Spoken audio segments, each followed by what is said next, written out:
So, rein ins Auto. Jetzt probieren wir das mal gleich Was aus. will ich probieren, Ein Erwin? neues Navi. Das alte habe ich doch zurückgegeben. Das war aber ein Scheißgerät. Und arg unverschämt. Da haben sie einiges falsch gemacht beim Programmieren. Oder? Da testen wir doch mal das Neue. Wo fahren wir hin? Wie sitzt du mal? Nach Ilversum? Oh, du mit am Ilversum. Willi, es gibt noch andere schöne Orte. Ich will nach Ilversum. Außerdem, da haben wir doch den direkten Vergleich zum alten Navi. Wenn man so sieht, hast recht, Willi. Oder? Von mir aus.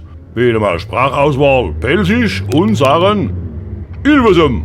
Sie wollen nach Ilversum bei Londau. Wenn ja, dann tun Sie bitte mit OK bestätigen. Drücken wir auf OK.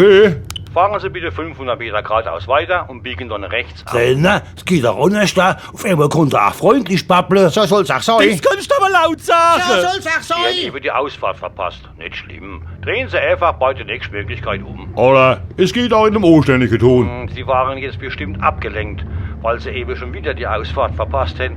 Also einfach halt noch mal umdrehen. Erwin, jetzt konzentrier dich doch auch einmal. Willst du fahren? Besser wär's. Sie sind links anstatt rechts abgefahren.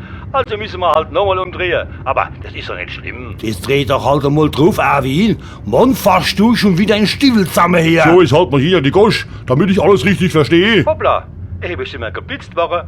Ja, wir waren halt doch ein bisschen zu schnell. In Mist aber. Ich hab die Radar voll nicht Du gesehen. Depp, du siehst noch viel mehr nicht. Du bist nämlich eben schon wieder an der Ausfahrt vorbeigefahren.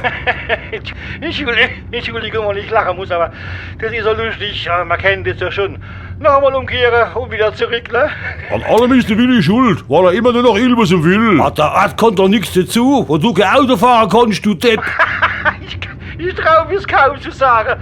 Aber sie sind schon wieder links anstatt rechts abgebogen. So ist die Schluss. Aus mit dem Scheißkasten. Wir fahren heim. Ich bin mal gespannt, ob ich jemals in meinem Leben auf Ilversum komme. Ich wäre schon froh, wenn wir uns ohne zu verfahren wieder heimkommen. Er wird unterlaufen heim. Ich will nur sagen, Du siehst gar nichts, Willi. ich will doch nur... Halt dein Gosch jetzt. Na gut, bin ich halt ruhig.